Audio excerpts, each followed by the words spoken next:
Hi, today I'm going to show you how I prepare my materials for my lessons.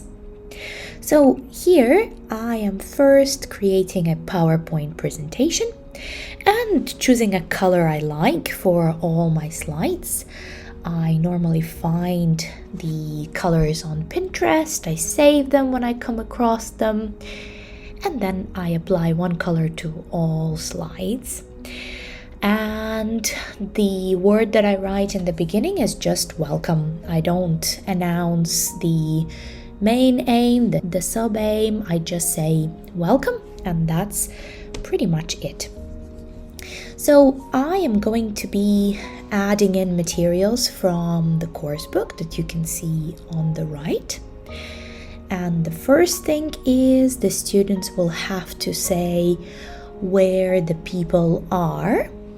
There are 3 photos, one on page 16 and one on page 17. So I just copied the question from exercise 1A and I'm just taking screenshots of the 3 photos. So it can take a little bit of time to make your slide look good, but then it's worth it. Notice I am not simply going to show my students the course book page because there is so much on the course book page that they don't need at the moment. So don't overload them, just give them what they need and that's it. So now I am just perfecting my photos. And then once I'm happy with the way they look, I am going to be adding in the audio. Okay, so now I'm going to be looking for track 15 and I am going to try and find that audio. But here I noticed that the format is not supported by PowerPoint, so I simply need to convert the audio to MP3. That's very easy and completely free. So you just drag and drop the audio you need and turn it into MP3 format. Then once it's ready, you're going to download it. And then after this, you simply are going to insert it directly onto your slide. I think that this is the best way because everything you need for your lesson, all of your materials, the pictures, the audios, the exercises, everything is there in your PowerPoint presentation. So apart from your PowerPoint and your lesson plan, you don't need anything else. So this reduces the stress. So I added the audio and I am listening to the whole audio. This is a very typical mistake that teachers make. They add the audio, they just listen to it for a second, they hear that the number is correct, but that's it. They don't listen to the entire audio. This is wrong. Make sure that you always listen to the whole audio. What if it stops playing in the very beginning or in the middle or somewhere else? So you need to listen to your whole audio. So then I am adding in another slide, just making a copy of slide 2. And as you can see, I'm just going to add in the places where these people are. These are the correct answers. So I type these up and I am going to highlight those answers in black. So this means that the students won't be able to see these answers right away. And once I ask them for the answers, so I'll be eliciting the answers. Once they give me the right answer, I am going to reveal the answer during the lesson just by removing the black highlight.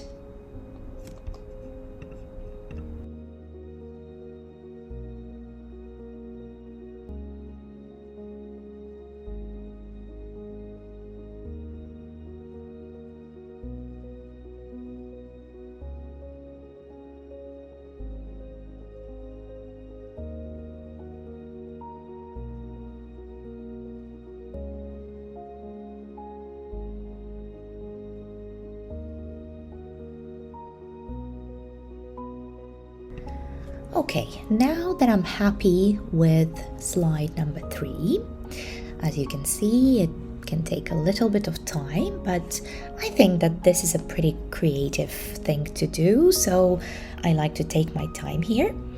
I am making a copy of the slide again, and we are going to do another exercise. We're actually going to be getting into the grammar of the lesson. And here I'm actually asking the students to match the sentences to the photos. This is exercise 1B. So exercise 1A, as you can see on the right, says, look at the photos. Where are the people, do you think? So the students actually, according to the course book, they weren't asked to listen to the audio at this moment, and they weren't asked to listen to the audio to complete exercise 1B. So all of that had to be done without listening to the audio.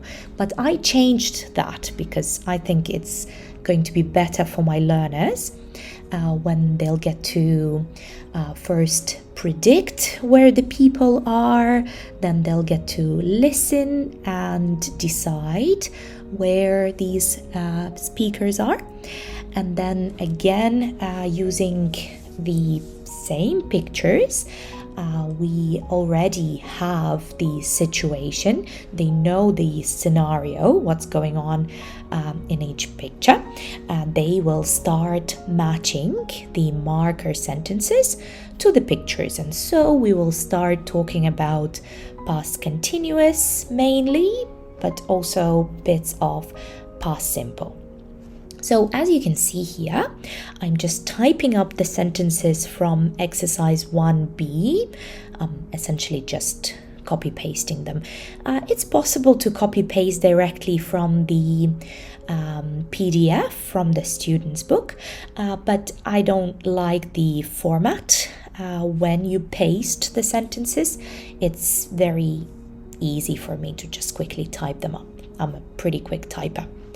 So now I'm trying to make this slide look better, and I am deleting the instructions just to give myself a bit more space on the slide, because anyway I'll be telling my students what to do when I'll be setting up the task. So here are my sentences from exercise 1B, and I'm moving the pictures, and then I'll just be changing the size a little bit so they fit in nicely. And I will be finishing this slide now. So in the lesson, the students will get to still see the pictures and the 3 sentences, and individually they will match the sentences to the pictures. This should be really quick and easy for them. And after this, we're just going to check, and then I will start clarifying the target language.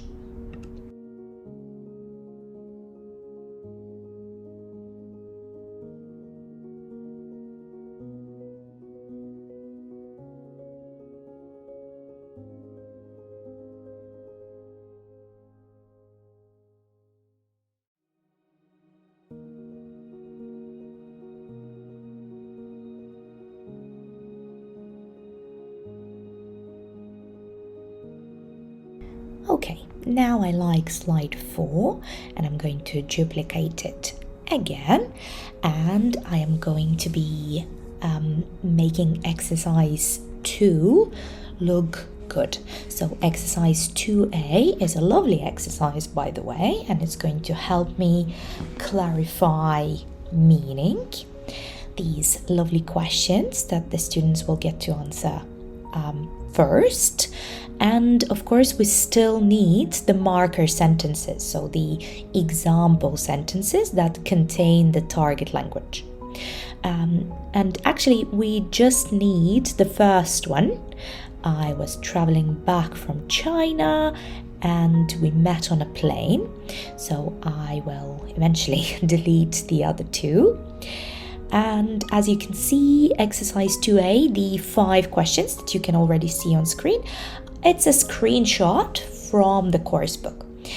Sometimes when you screenshot something from a PDF page, from a course book page, it might not look very good.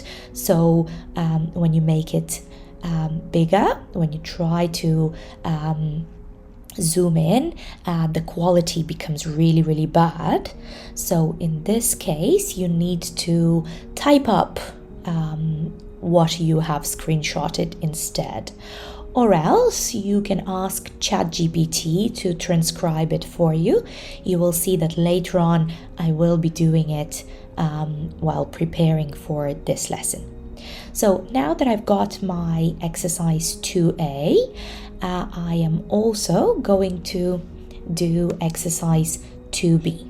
So now I'm going to demonstrate how I use ChatGPT, because I really don't want to type up all of those formulas that you can see in exercise 2B. So I take a screenshot, drag and drop it into ChatGPT, and ask ChatGPT to transcribe it for you. So it's going to happen immediately, and then you're just going to copy paste what ChatGPT gives you onto your PowerPoint slide, and then make it look good. Change the font, change the size, so make it look the way you want it to look.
Okay, now it looks lovely, and I'm just removing the red underlined bits. I don't want that to be part of my slides, so you can just say ignore all. And also I am highlighting the target language, because the students will be working with I was traveling here to complete the formulas.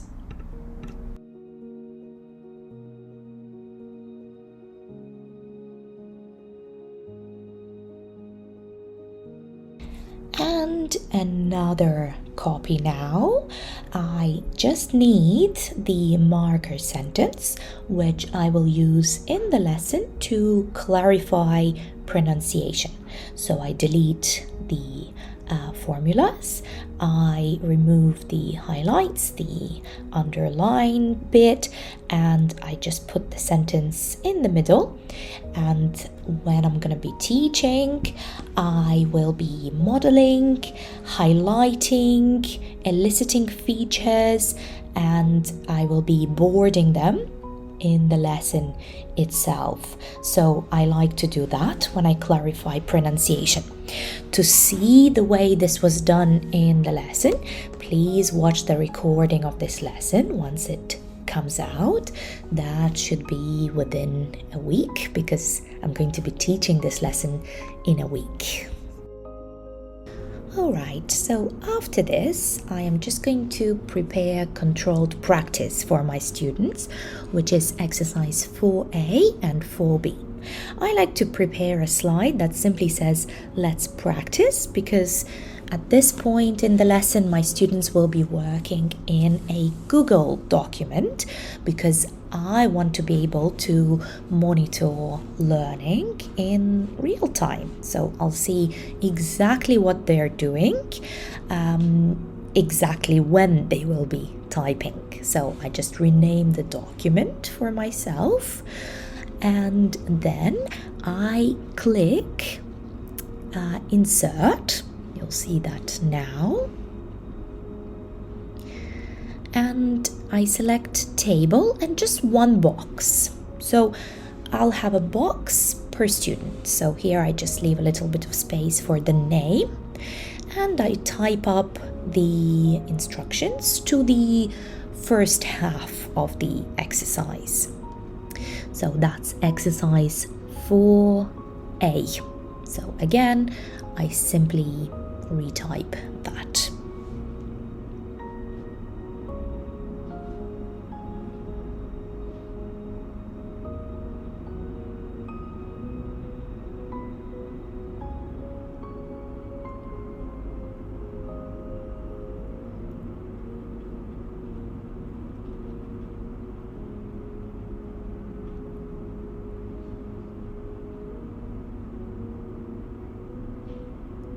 And now again, I am going to be taking a screenshot and asking ChatGPT to transcribe the task for me, because there are 8 sentences, 2 different tasks, somewhere the students have to choose the correct verb form, somewhere they have to fill in the gap. So that's a lot of typing to do. I don't want to be wasting my time. So again, I'm going to ask ChatGPT to transcribe it for me. That's going to be done very, very quickly. And when it's done, all you have to do is just copy paste it and add it to your Google document.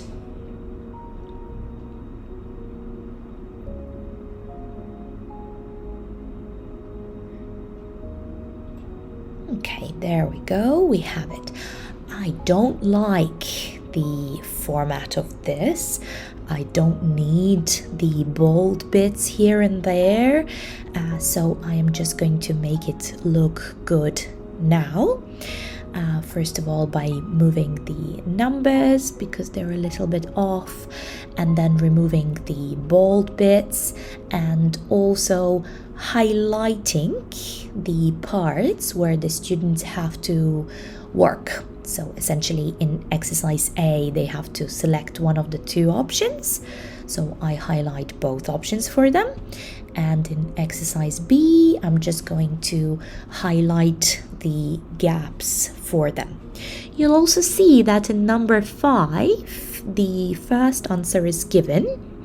A week later, I was walking to the bus stop. So I just thought that this grammar is going to be pretty straightforward for the learners, hopefully, you never know.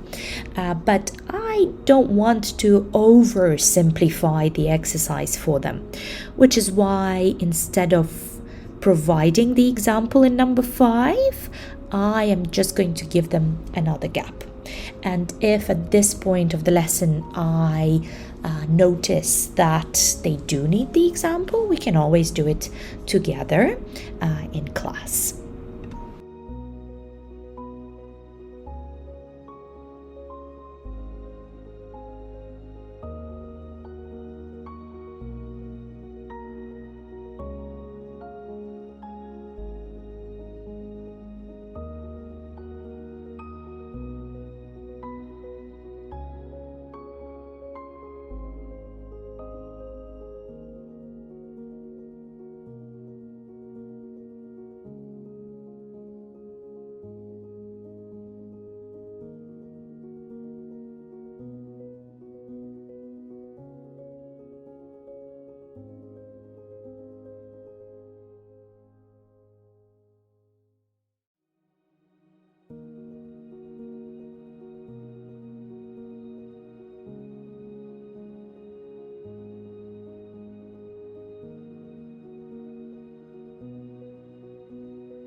And I'm also going to highlight the space where the students have to write their names, because very often they forget this little moment.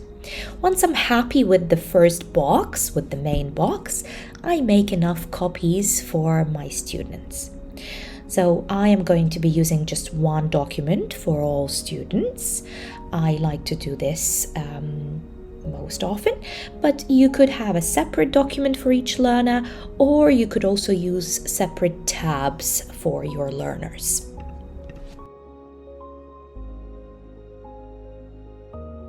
When that's all done, your document is ready. You will click Share, then change Restricted to anyone with the link, and change Viewer to Editor, and then click Copy Link.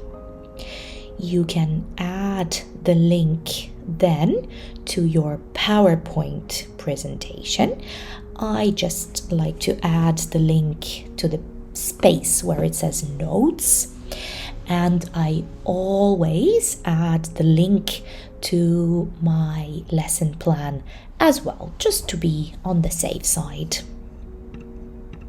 Okay, so the next thing is we'll be moving on to a little bit of listening, and first we'll just deal with a bit of vocabulary, mainly revision again, and this vocabulary will also be useful for our final speaking task. So I create the next slide, and I'm asking the students to put the phrases in order. And I'm saying that there's more than one possible order. This is exactly what the exercise in the course book says, but I am not doing exercise 5A, I'm doing exercise 5B. So I screenshot the phrases and add them to the slide. And then after this, I ask the students to agree on the best order when they'll be working in pairs. This is going to make the discussion a lot more interesting, and this is a communicative purpose for them, so they will have to agree on the best order with their partners. And again, I am covering this little bit, so making the text red and putting a red highlight on top of that, because I'm not going to say this right away. I'll give students a bit of time to work individually to put the phrases in order first, and before sending them to breakout rooms, I am going to reveal the red bit. The next thing is the course book takes us to page 129, and it tells us to look at 2.2 relationships.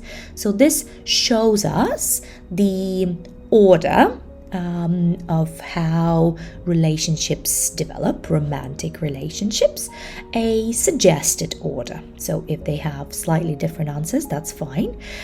This is mostly the answer key, let's say that way, and it's also a nice slide for them to take a screenshot of and keep forever. So I'm adding in the screenshot, and we'll just be going through this in feedback together.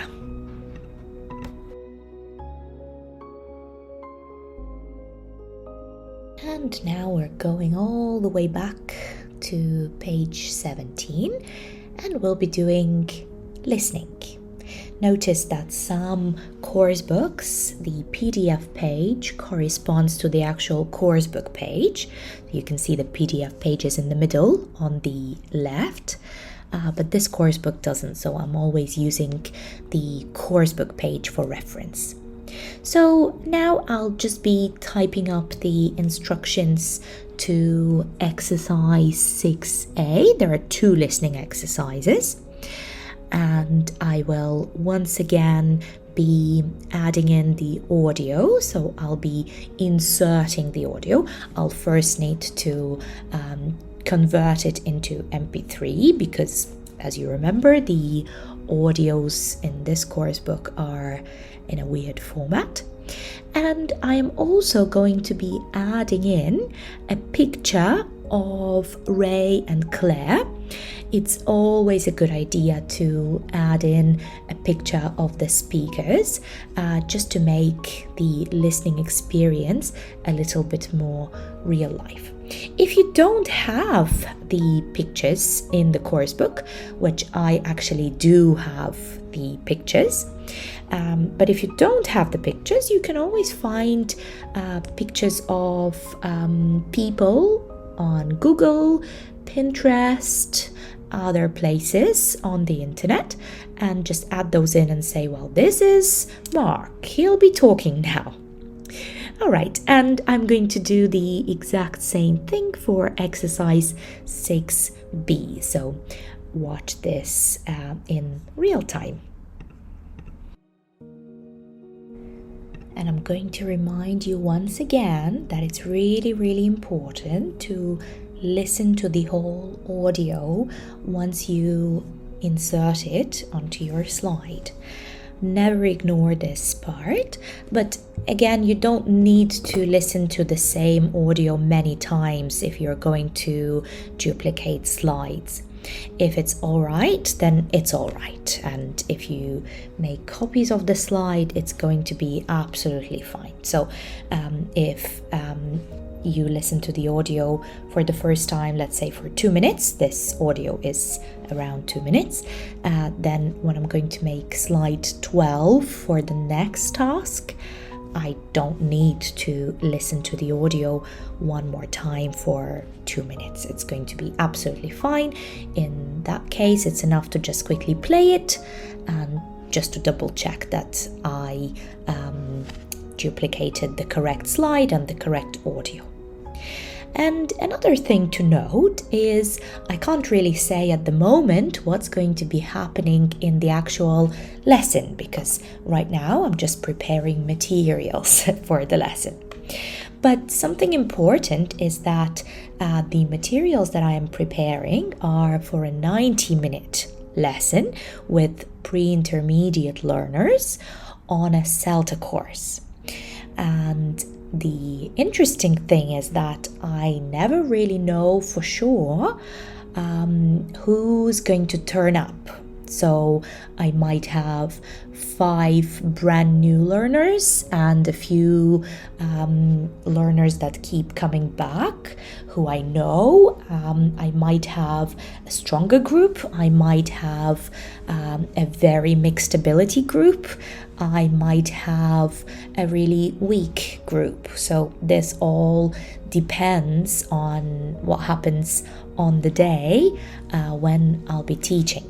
So if the group is going to be slower or weaker, or they'll need more time to focus on the grammar, I'm definitely going to do that because grammar is my main aim in this lesson.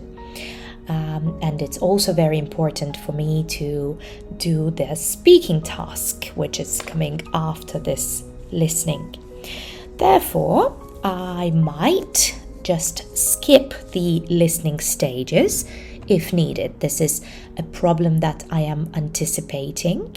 And again, as I said, if the group is going to be pretty weak or slow, or will need more time for the grammar, or the clarification will take longer than planned, then I'm not going to be rushing that just to complete everything that I prepared for the students.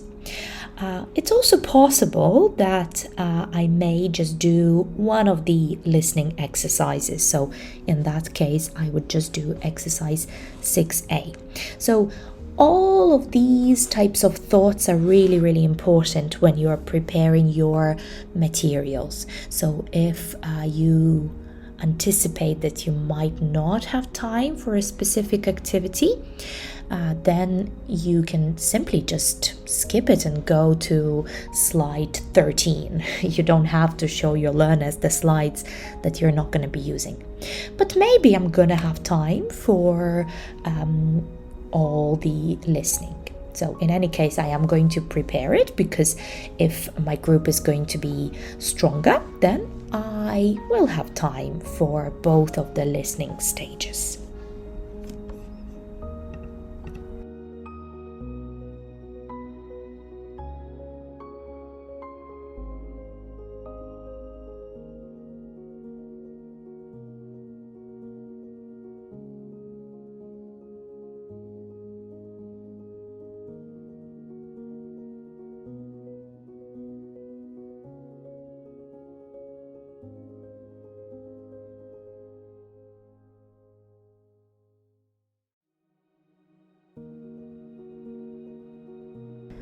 And here I am preparing the final bit of the clarification, and that's how we form questions using the past continuous.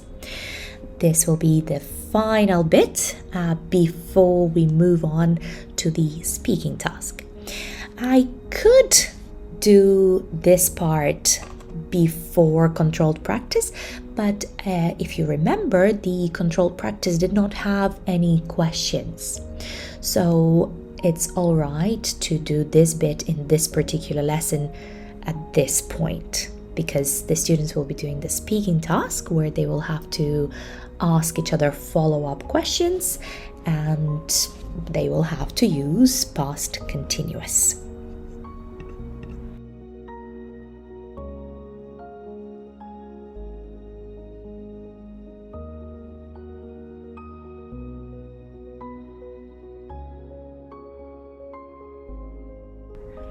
In this case, there isn't much to type up, so I'm just doing it by myself. I'm not asking ChatGPT to transcribe it for me because exercise 8 is just one quick formula which I could do, and it's a lot more hassle for me to put it to take a screenshot, add it to ChatGPT, then copy paste that. I think typing it up is a lot quicker this time around. So basically you decide what's quicker, more efficient, and just do that. If you want to add every single screenshot to ChatGPT and ask ChatGPT to transcribe it for you, you're more than welcome to do that. I only ask ChatGPT to transcribe things for me when there's a lot to type. And as you can see right now, I am just preparing the answer key, and I'm going to hide that once again by highlighting the bit, and then I will reveal that when the students are ready for the answers.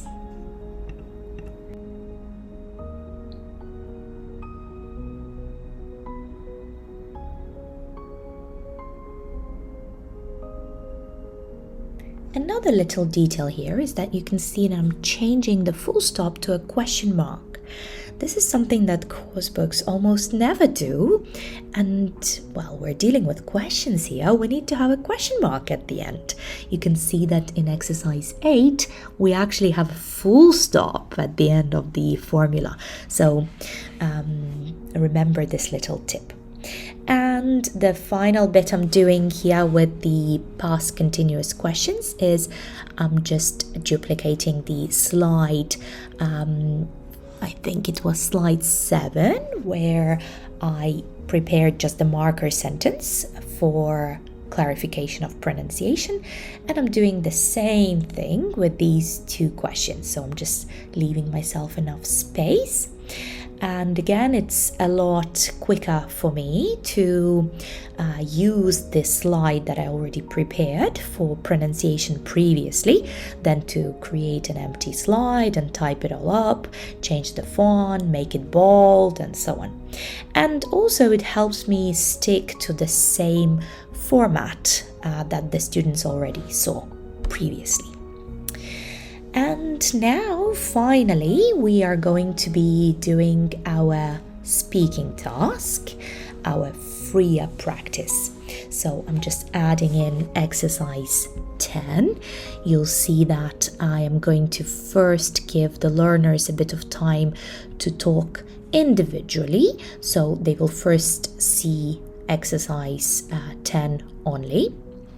The next thing I'm doing is I'm just copy pasting these speakers from a previous lesson, and I'm just going to add in an empty slide. I like to introduce the speaking task like this. So I'll just tell the students that we're going to talk now, and then they're going to see the task. So now I'm preparing the task where they'll get to first think on their own, and once their thinking time is over, I am going to show them that they also need to ask follow-up questions and agree on the most romantic story, and this will be the communicative purpose. You can see that the bits I'm typing up on the right now, they are from exercise 11 but slightly adapted. So I am not giving them the speech bubbles provided in exercise 11, the examples, and I am also not asking them to decide which story is the most romantic, the most unusual, or the funniest. So I'm just choosing one of those. I don't want to confuse them. I don't want to give them too much of a task. So I'm just saying decide which story is the most romantic, and that's pretty much it. I'm going to hide this, cover it up with my highlighter.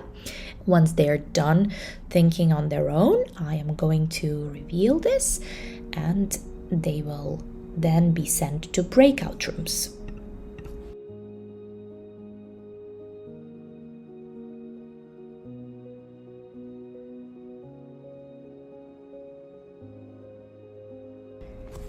And the last thing that's left is to add the final slide, which will be delayed error correction, language feedback. So I'll be collecting language throughout the lesson, just adding it to my final slide, and then at the end of the lesson we're going to work with the language together. The last thing that's left is to add in the copyright information to the slides. I like to do this at the end, and I'm just going to type up the name of the course book, face to face.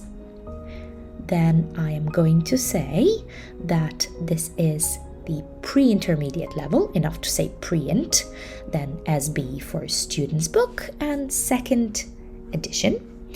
Then I'm just gonna say the page number and the exercise. So in this lesson, I did not adapt a lot of things. I did not add in exercises from the internet or my own exercises, but if you do that, you need to specify that. So it's very easy. You just need to write up the copyright bit once. It doesn't need to be huge, but it's a sign of professionalism when it's there. So I'm just adding it to the middle. You can add it to the right corner, left corner, anywhere. You can make it little. You can change the color. So for example, you could even in this case make it light purple, so you can still see it, but the students are not going to get distracted. So it's small enough. I don't think that they will be getting distracted. So here I am just copy pasting it and just changing the exercise number or the page number where needed. You'll see that where I have the sentences, the marker sentences written down for pronunciation work, there's no need to add copyright to that. But just remember that if you found a picture on Google or Pinterest and you just added it to your slides, then you can simply say Google Images, Pinterest Images. And I have this interesting habit of always double checking the Google Doc when my materials are completely done, just in case, because things happen. And also you'll see that Some teachers just add the copyright information to their first slide. So for example, this lesson is based on Unit 2B from Face-to-Face Students book. That's also fine, but I like to add copyright to each slide.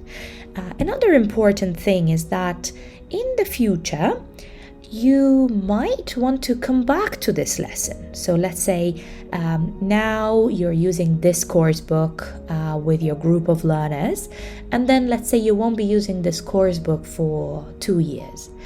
And then in 2 years' time, you're again going to be using this course book. So why not just get back to these materials and help yourself now, help your future self now. While checking my materials and adding copyright, I realized that I did not add the audio for the controlled practice task to do feedback. Again, I'll decide in the lesson.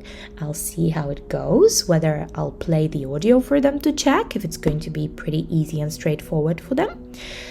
I'll decide when I see their work in Google Docs. Or else we will just go through each and every sentence if it's really difficult and get back to clarification, or maybe just check the most challenging sentences from exercise 4.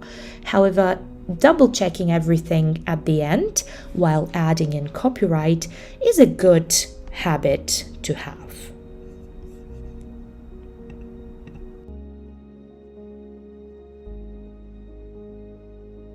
And as you can see, I'm once again listening to the entire audio because I've just added it in and doing the final copyright bits everywhere, double checking things.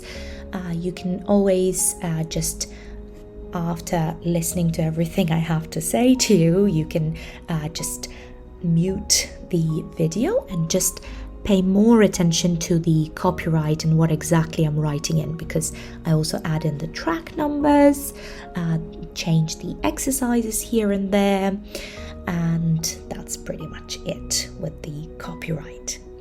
Of course, you'll see that the very last thing that I'm gonna do is I'm going to save the PowerPoint presentation.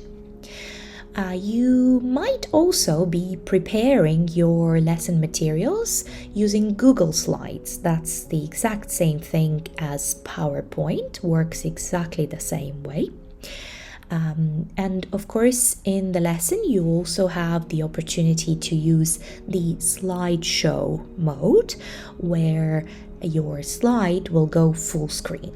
I don't like doing that because when you put your slides in slideshow, they also go full screen for you on your device.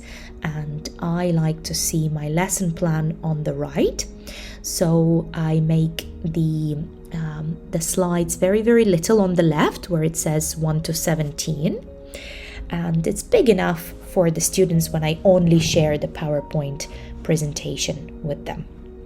And the final thing I'm going to tell you is you might have a different strategy, and that's absolutely fine, in when you prepare your materials. The way I like to do it is while I am looking at the course book page, let's say I know that I have to teach page 16 and 17, let's say most of it. So I start with an empty Word document. So I am preparing my procedure and I write down the first stage, let's say the lead-in. And then I write down the instructions, everything that's going to be happening in the lesson. And once I'm done with the first stage, I prepare the slide for that first stage if it's needed. Then back to my Word document, I write down the next thing that will be happening in the lesson. So I am preparing my procedure and my materials simultaneously most of the time. Sometimes I prepare the entire procedure and then I prepare all of the materials. I think it's more difficult if you first prepare all of your materials, and then you have this sense of fulfillment, like, yay, my lesson is ready, I'm ready to teach it, it's all ready to go, but your procedure is not ready. And then you may well not remember the things you were thinking about while putting things on the slide. So I'd rather say either go for simultaneously preparing everything together at the same time. So procedure, one stage, then slide, stage, then slide. Or prepare the entire procedure and then prepare all of the slides. So I hope this was useful. Make sure that you find the time to watch the actual lesson where I use these materials. This will be linked for you.